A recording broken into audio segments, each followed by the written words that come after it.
No matter who you are, if you're a hardcore FNAF fan, a long-time lurker, or an edgy memer, you've probably heard of POPGOES at some point. Sure, from first glance it might just seem like another FNAF clone, but if you take a second to dig into it, you'll find there's a whole lot more to this game than just a few shitty OCs in a pizzeria setting. So let's uncover how POPGOES diverses from the norm and dive into this review.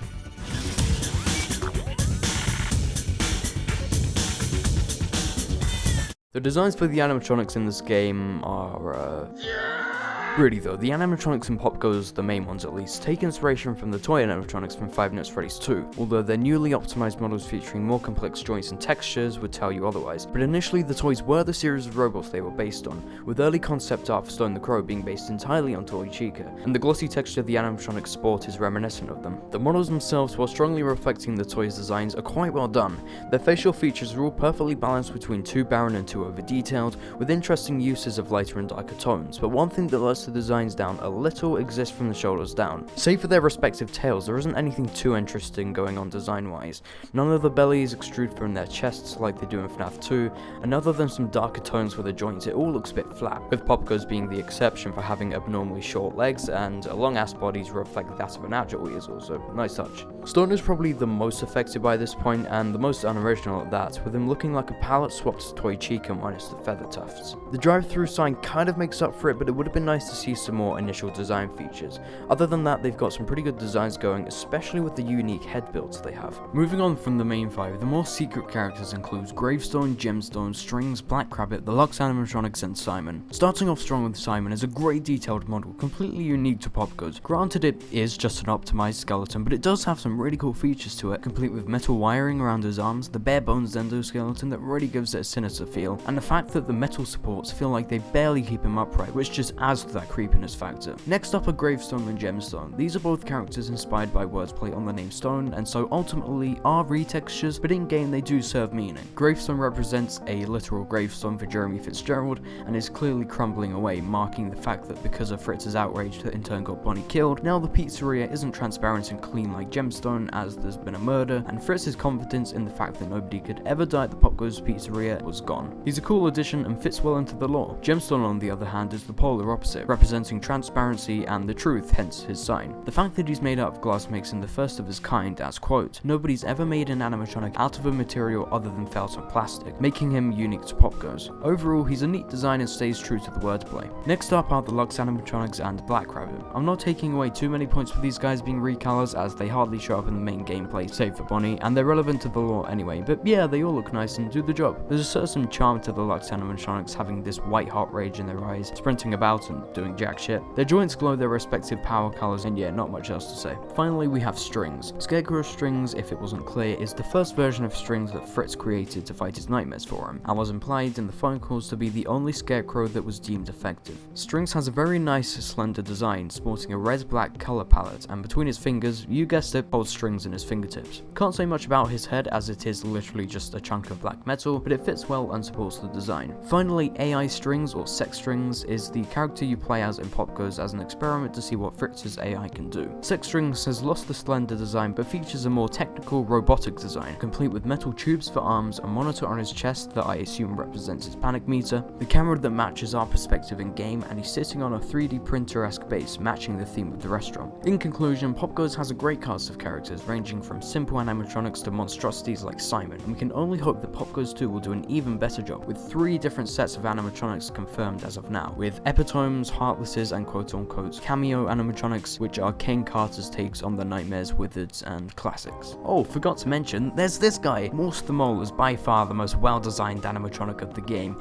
It's a massive shame he wasn't used in the final product, as he's such a great character, with cool features such as a pair of fucking massive lasers, and those epic wings. Yeah!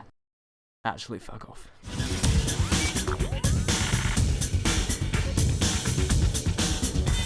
Unlike cookie-cutter fan games that often only have you use one main mechanic to fend off animatronics that more or less all have the same AI path and behave in the exact same way, each animatronic has its own respective quote-unquote attack mechanism. POPGOES will visit each of the rooms in the building that feature a 3D printer in an attempt to build Black Rabbit, who, if completed, will spring to life and end the game. Blake the Badger will visit Cam 7, forcing you to press the respective button on your work desk for whatever colour pops up on the screen, calling him over. The Squirrel Sisters Sarah and Saffron will travel through a series of vents. If you let them too close, there's no coming back, and you'll have to keep keep them at bay with the same camera for the rest of the game until they sneak closer towards you. And finally, Fuckface, Stone the Crow, will sometimes maneuver his head over to you in a swift fashion, screwing up your attempt to drain the panic meter. He also does this.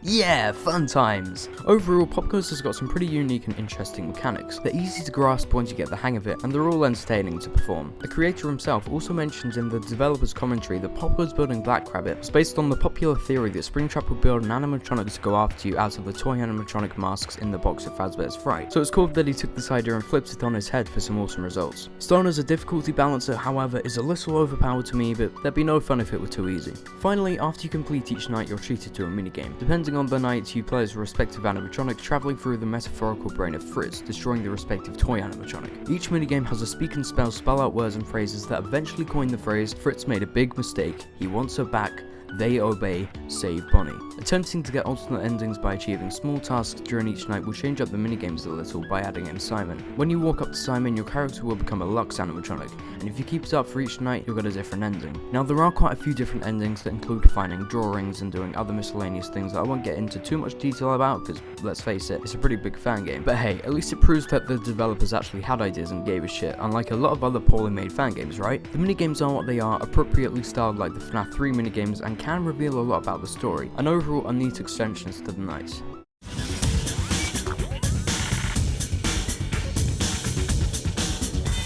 If POPGOES is recognised for anything, it's for having a cleverly structured plot that ties into the main Five Nights at Freddy's timeline, designed so that it could replace Five Nights at Freddy's 4 as the fourth game, neatly tying up loose ends and answering unanswered questions, or in other terms, making the series lore make some fucking sense for once. The POPGOES story is built around the lore consisting in the first 3 FNAF games only, likely because the POPGOES story was developed between the releases of FNAF 3 and FNAF 4, and just to make things simpler for the developers so that they wouldn't have to deal with too many vague details Scott could add into the main series that could potentially end up ruining the plot. Because of how much lore there is in POPGOES, I'll skim over the main details so that this review isn't half an hour of me explaining the backstory. Side note, I'm not an expert on the lore, so forgive me for any small mistakes. So the story of POPGOES begins in 1968 when twins Jeremy and Simon Fitzgerald are born. Fast forward to their teenage years, Jeremy Fitzgerald is working the day shift at the FNAF 2 restaurant. Everything seems to be going swimmingly until Toy Bonnie mistakes Jeremy for Simon, or more favourably known as the Purple Guy, who I assume was already tied into the animatronics criminal database for, killing a few kids or something's not a big deal. The facial recognition feature tricks Bonnie into believing Jeremy is Simon and bites off his frontal lobe, causing brain damage and memory loss, but not killing him, known infamously as the Bite of 87. To prevent his brother's death, Simon makes it his mission to slaughter as many kids as possible to go ahead with the blood transfusion in order to keep him alive. After signing some legal papers, the procedure was greenlit on behalf of it being a quote-unquote experiment. Miraculously, Jeremy survives and eventually moves to England to avoid the press. Many kids killing years later, Simon made it his life goal to find the elixir to prolong people's lifespans, and after believing that the blood of children transfused into older people could achieve this, he set out to find out how it could work and eventually sell the idea commercially. Unfortunately for him, his plans were cut short after his death in the spring Bonnie suit. Fast forward some years and Jeremy, now known as Fritz Glade, has designed and built the animatronics you fend off in POPGOES, and originally designed a scarecrows to fight his nightmares for him.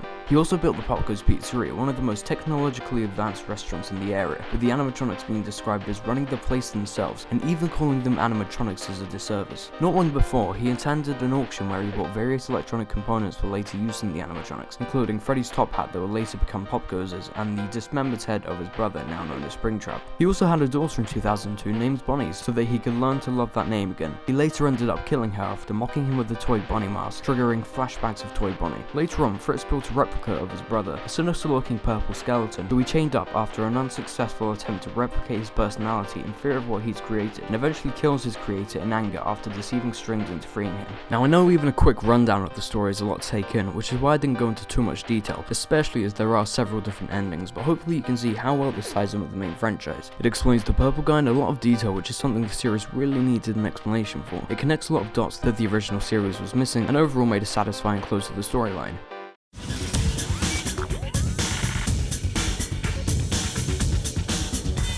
After completing Night 6, you're rewarded with the Extras menu on Custom Night. Starting off with character profiles in the Extras menu, each block of colour displays info for their respective animatronic, including a character model and the trophy you receive for completing your respective Custom Night to unlock it. Each character has some neat information on the animal they are based on and their role in game. One or two characters may also encourage you to solve the lore. Next up on the development screen, you're shown the development of each main animatronic, including Gemstone, including some early pixel art and graphic designs showing how the characters evolved over time. You're also given some behind the scenes access to some of the early renders of the front view, kitchen, birthday room, and miscellaneous props. The detail that the server cabinet featured even in its earliest design really does show how committed the developers were. Keep in mind they did spend over a year and a half on the game, even then that's some pretty big commitment, originally staying true to the original FNAF cameras but eventually evolving into its own sleeker style. Finally, I wanted to make some honourable mentions to a few of the Easter eggs scattered around POPGOES, which just add that final layer of polish to the game. Firstly, if you're careful, you'll occasionally spot one of the toy animatronics in the cameras, including Toy Freddy, Chica and Foxy, maybe Balloon Boy too, I'm not sure. Then there are the two Easter eggs you'll find when you enter 1987 and 2124 into the custom night mode. 1987 will get you a scratched up toy Bonnie mask representative of Bonnie's death at the hands of Fritz, and entering 2124 will get you what appears to be a Cyan Freddy.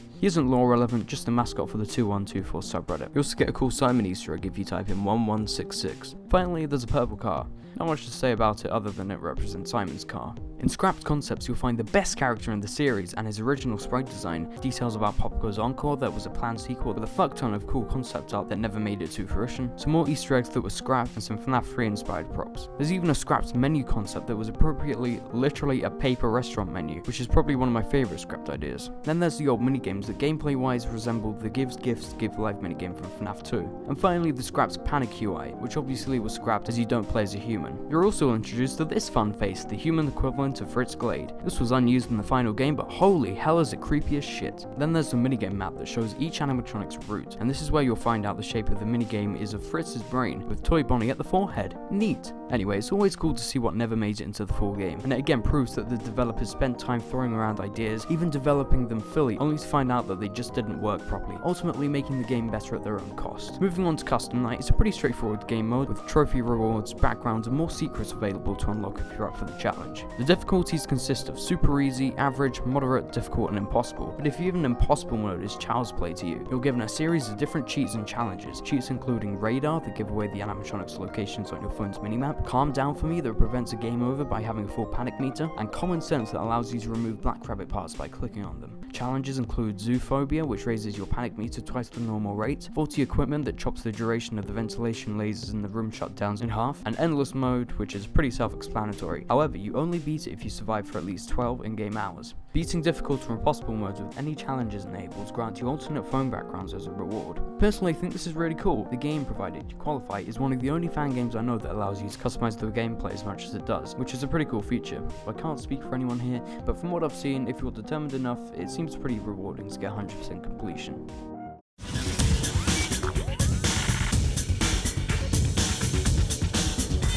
The level of detail and effort is very clear after a year and a half of development. There's plenty of content to experience and unlock, lore to discover, and overall it's probably one of the best fan games out there. Unsurprisingly, it sits at one of the most popular fan games of all time, and one of my favourites. But yeah, in conclusion, I think that you should definitely download and play POPGOES. Now I hate giving anything a score out of 10 because it's always subject to change, and I can hardly pinpoint how good anything is with the number system, so fuck it. Every game I review from now on gets a 10 out of 10 rating, unless I stop giving a shit and actually start reviewing them properly, who knows. Hopefully you guys enjoyed this review. It's the first time I've done anything like this, so feedback is very much appreciated. Also, I had a cold while recording this and I still do, so excuse how nasally I sound. Don't forget to leave a like to show your support for this kind of thing, and hey, feel free to subscribe to my channel if you want to get notified when I make another one of these. And as always, I'll see you all on the next video. Goodbye.